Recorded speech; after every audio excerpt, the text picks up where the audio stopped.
The snow was falling heavy on Christmas Eve when my mother threw my suitcase onto the front porch. My clothes spilled out onto the frozen ground. My work uniforms, my threadbare sweaters, everything I owned scattered across the ice. "Get out," she said, her voice cold as the winter air. "We don't want you here anymore." Behind her, my sister Amanda stood in the warm doorway, wearing the designer dress I'd saved for months to buy her. She was laughing, actually laughing as I stood there in the snow, watching my life fall apart. "Merry Christmas, loser," Amanda called out, sipping hot chocolate. "Hope you freeze." I was 24 years old. I had nowhere to go. No money, no friends in this town, just me and a suitcase full of frozen clothes on the worst night of the year. I thought that was the end of my story, the moment I'd hit rock bottom with no way back up. But I was wrong, because 3 hours later, a woman with no shoes and a torn coat knocked on my car window. A woman I'd helped 6 months ago and completely forgotten about. A woman who was about to change my entire life. My name is Emma Clark, and this is the story of the worst Christmas Eve of my life. And how it became the beginning of everything. I wasn't always the family disappointment. There was a time when my parents loved me, when my sister and I were close, when Christmas meant something beautiful. But that was before Amanda became the golden child, before I became invisible. It started when I was 16 and Amanda was 14. She won a local beauty pageant, and suddenly she was the star of our family. My parents couldn't stop talking about her, posting her photos, bringing her to events, showing her off like a trophy. Meanwhile, I was just there, the older daughter who worked part-time at the grocery store, who got good grades but wasn't special, who was plain and quiet and forgettable. "Why can't you be more like your sister?" my mother would say at dinner. "Amanda has ambition.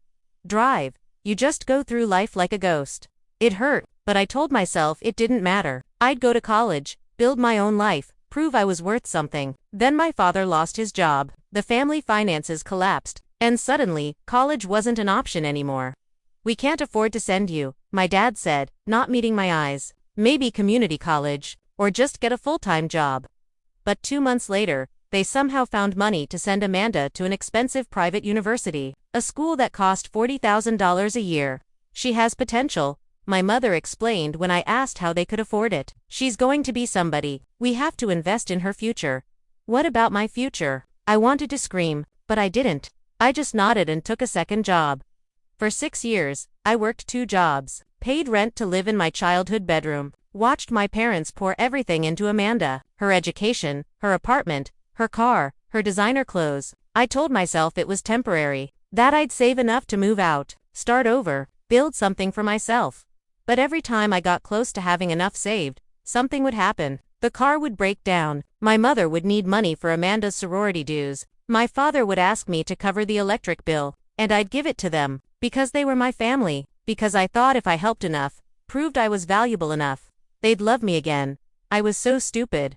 Last summer, everything came to a head. Amanda graduated college and moved back home. She had a degree in communications and 0 job prospects, so she just stayed, sleeping until noon, going out with friends, living off our parents. Meanwhile, I was working 60 hours a week. Exhausted. Burnt out, barely surviving. "Emma, we need to talk," my mother said one evening in November. I sat down at the kitchen table, hopeful, maybe they'd finally noticed how hard I was working, maybe they appreciated me. "We've decided to sell the house and buy something smaller," she said, "which means we need you to find your own place by Christmas." I stared at her. What? It's time you lived independently. Amanda will stay with us. Of course, she's still getting established. But you've been working for years. You should be fine. Mom, I can barely afford my bills. Rent in this town that's not our problem. Emma, we've supported you long enough. Time to grow up. Supported me. I'd been paying them rent, covering bills, helping with groceries, and they were kicking me out while keeping Amanda. But I didn't argue, just nodded, started looking for apartments I couldn't afford. The weeks passed. I found nothing I could afford alone, thought about moving to another city, but I had no safety net, no savings left. Everything I'd earned had gone to helping my family. December 20th, my mother made the announcement. "We've decided not to wait until after Christmas. We need you out by Christmas Eve. The new buyers want to move in right away." Christmas Eve, that's in 4 days. You've had over a month. Emma, that should have been plenty of time. It wasn't enough time. I had nowhere to go, but they didn't care. Christmas Eve morning, I woke up to my sister going through my closet. "What are you doing?" Amanda held up my best coat. Taking this, you won't need nice clothes wherever you're going. That's mine. I paid for that, and I look better in it. She smirked. Consider it a Christmas gift. I tried to grab it back. She pushed me. I fell into the wall, hitting my shoulder hard. Amanda, I shouted. My mother appeared in the doorway. What's all this noise? She attacked me. Amanda cried, fake tears already forming. I was just borrowing a coat and she went crazy. I didn't. She's stealing from me. My mother's face hardened. Emma, stop being dramatic. Let your sister borrow the coat. Borrow? She just said she's keeping it. Emma, enough. It's Christmas Eve. Stop causing problems.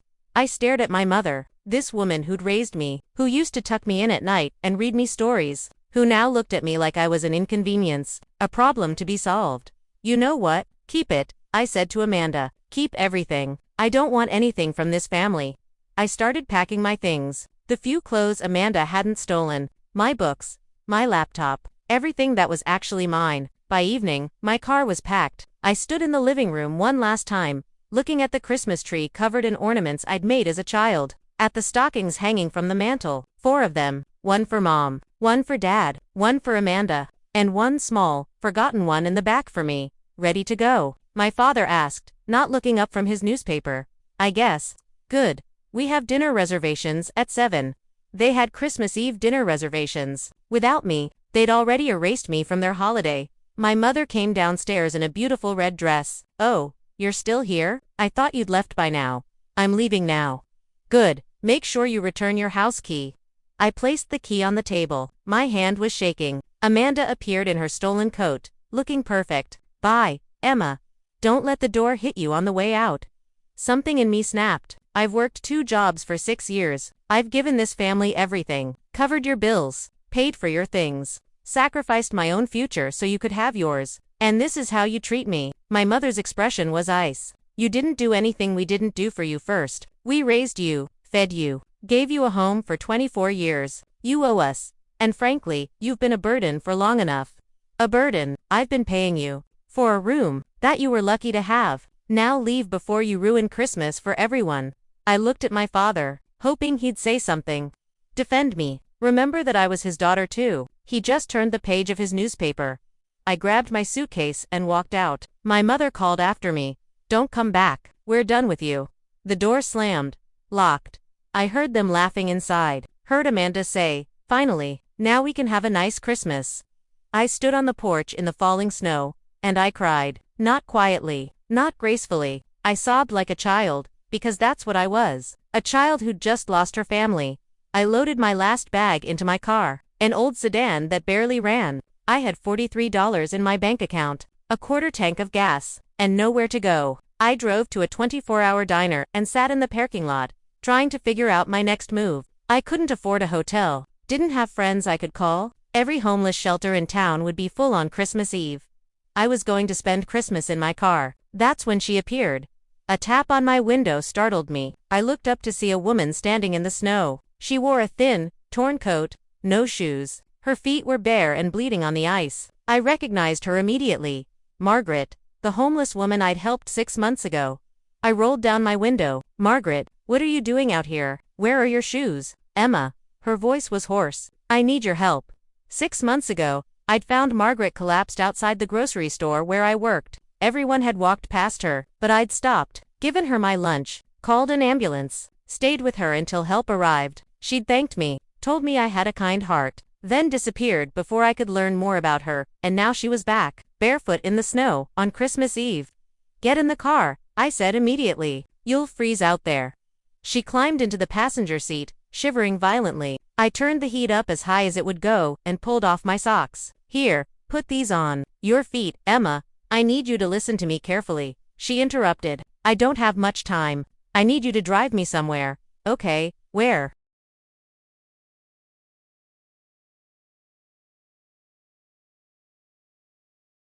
The Riverside Hotel. Room for 12. The Riverside was the most expensive hotel in town. 5-star, luxury, completely out of reach for people like me or Margaret. Margaret, that hotel, we can't just go there. They'll kick us out. No, they won't. Trust me, please. Something in her voice made me agree. I drove across town to the Riverside, certain we'd be turned away at the door. But when we pulled up, something strange happened. The valet didn't look at Margaret with disgust. He opened her door and said, "Welcome back, Ms. Chen. We've been worried about you." Double quotes Ms. Chen. Margaret, or whoever she was, walked into that hotel like she owned it. The staff greeted her warmly. Someone brought her a robe and slippers. A manager rushed over with concern. "Ms. Chen, your family has been searching everywhere for you. Shall I call them?" "Not yet." Margaret turned to me. "Emma, come with me please." I followed her into an elevator. Up to the 4th floor. Into a suite that was bigger than my family's entire house. "Margaret, what's going on? Who are you?" She sat down carefully, wrapping the robe around herself. "My real name is Margaret Chen. I'm the CEO of Chen Industries, Real Estate Development. My company is worth approximately $800 million. My brain couldn't process the words. What? 6 months ago, I had a breakdown. The pressure of my business, my family, my life, it became too much. I walked away from everything. Spent 3 months living on the streets, trying to understand what really mattered." She looked at me with tears in her eyes. "And then I met you. A young woman who worked 2 jobs and still stopped to help a stranger, who gave away her lunch even though you were hungry, who stayed with me even though you were late for your second shift. You showed me kindness when I had nothing to offer in return. Margaret, I just did what anyone would know. You did what almost no one does. I've been testing people for years, seeing who would help someone who appeared to have nothing, and you're one of only 3 people in 20 years who passed that test." She pulled out her phone. "I've been following your life since that day. I know about your family, how they treated you, how hard you've worked. And Emma, I'm going to give you a choice. A choice. Option 1. I give you $50,000 cash. Enough to start over. Get an apartment. Build a life away from your family. Or option 2. She paused. Option 2. You come work for me. I need a personal assistant, someone I can trust. Someone with integrity. The job pays $200,000 a year. Full benefits, apartment included. And after 1 year, if you're as good as I think you are, I'll make you junior VP of my company." I stared at her. This couldn't be real. It was too much. Too perfect. "Why?" I whispered. "Why me?" "Because 6 months ago, when I was at my lowest, you treated me like I mattered. You didn't see a homeless woman. You saw a human being who needed help. That's rare, Emma. That's valuable. And I protect valuable things." Tears streamed down my face. "I don't know what to say." "Say yes. Let me give you what your family never did. A real chance. A real future. You deserve it." I thought about my parents. About Amanda. About the locked door and the laughter and the years of being invisible. "Yes," I said. "Yes, I'll take the job." Margaret smiled. "Good. Now, there's one more thing. Your family is having Christmas dinner at La Bernardine, very expensive restaurant. I own it. And I think you should join them. With me. To deliver some news." "What news? That you're my new assistant? That you're moving into a luxury apartment tomorrow? That you'll never need them again. And most importantly," her smile turned sharp, "that I'm buying their new house. The one they sold your childhood home to afford. And I'm evicting them on New Year's Day." We arrived at La Bernardine at 8 p.m. Margaret wore a stunning designer dress. I wore the one nice outfit I owned. We walked in like we owned the place. Because Margaret actually did. The maître d' recognized her immediately. "Ms. Chen. We didn't know you were coming this evening. Your regular table. Actually, I'd like to join the Clark family. They're expecting me." They weren't expecting her, but we walked to their table anyway. My parents looked up. My mother's face went white. "Emma, what are you doing here?" "Hello, Mother, Father. Amanda." I smiled. "I'd like you to meet my boss. Margaret Chen, CEO of Chen Industries." My father stood up, suddenly interested. "Chen Industries? The real estate company?" "That's correct," Margaret said smoothly. "Emma is my new personal assistant. She starts tomorrow. $200,000 a year. Quite impressive for someone so young, don't you think?" My mother's mouth opened and closed. No sound came out. Amanda recovered first. "Wait, Emma's working for you." "That's impossible. She's a grocery store clerk." "Was a grocery store clerk," I corrected. "Now I'm a corporate executive assistant with full benefits and a company apartment. That's not fair." Amanda burst out. "I have a degree. I went to college." Why does she get the good job? Margaret's smile was ice. Because 6 months ago, your sister helped me when I was in need. She showed compassion, integrity, and kindness, qualities your expensive education apparently didn't teach you. My father tried to recover. Emma, that's wonderful news. We always knew you'd do well. Didn't we say that, honey? My mother nodded frantically. Yes. We've always believed in you. This is such great news. Really, I said quietly. Because 3 hours ago, you told me I was a burden. You kicked me out on Christmas Eve. You locked the door while my sister laughed at me. You told me not to come back. The table next to us had gone silent. People were watching. My mother's face flushed. Emma, you're embarrassing us. No, Margaret interrupted. You've embarrassed yourselves. You treated your daughter like garbage for 6 years. Used her money, dismissed her worth, threw her out in the snow on Christmas Eve, and now that she has something valuable, you want to pretend you supported her all along. She leaned forward. Here's what's going to happen. Emma will never give you another penny. Never cover another bill. Never sacrifice another piece of her future for your comfort. She's done with you. My father tried to speak. Now wait I'm not finished. I also own the house you just bought. The Maple Street property. I purchased it this afternoon from the previous owners, and I'm evicting you on January 1st. You have 1 week to find somewhere else to live. My mother gasped. You can't do that. I can, and I am. Consider it a Christmas gift to Emma. The gift of watching you face consequences for your actions. Amanda was crying now. Emma, please, you can't let her do this. We're your family. I looked at my sister, at my parents, at these people who'd made me feel worthless for so long. You're not my family, I said quietly. Family doesn't throw each other out in the snow. Family doesn't steal from each other. Family doesn't laugh while someone they supposedly love falls apart. I stood up. Merry Christmas. I hope you figure out what really matters before you lose everything. Margaret and I walked out of that restaurant with our heads high. Behind us, I heard my mother crying. My father arguing. Amanda begging. I didn't look back. That was 1 year ago. Today, I'm 25 years old. I'm the junior VP of Chen Industries, just like Margaret promised. I make $300,000 a year. I live in a beautiful apartment. I have real friends. A real life, real happiness. Margaret became like a mother to me. The mother I always deserved. She taught me about business, about strength, about knowing my worth. My biological family. They lost their house. Last I heard, they're living in a small apartment across town. My father finally found a job. My mother had to sell most of her jewelry. Amanda works retail, ironically, at the same grocery store where I used to work. They tried to contact me. Hundreds of times, emails, texts, calls, letters, all saying the same thing.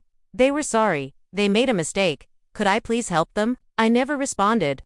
Margaret taught me that some bridges should stay burned.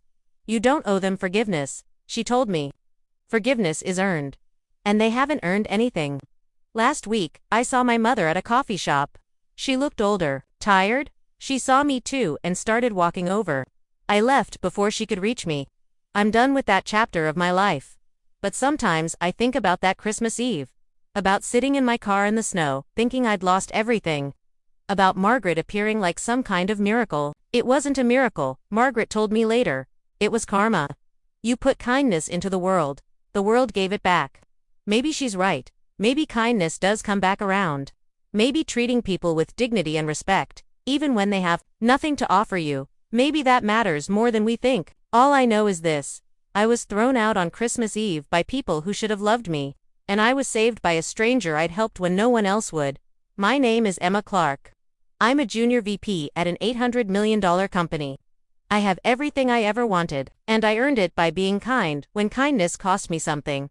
That's the lesson I learned on the worst and best Christmas Eve of my life. Sometimes your real family isn't the one you're born into. It's the one you choose. The one that chooses you back.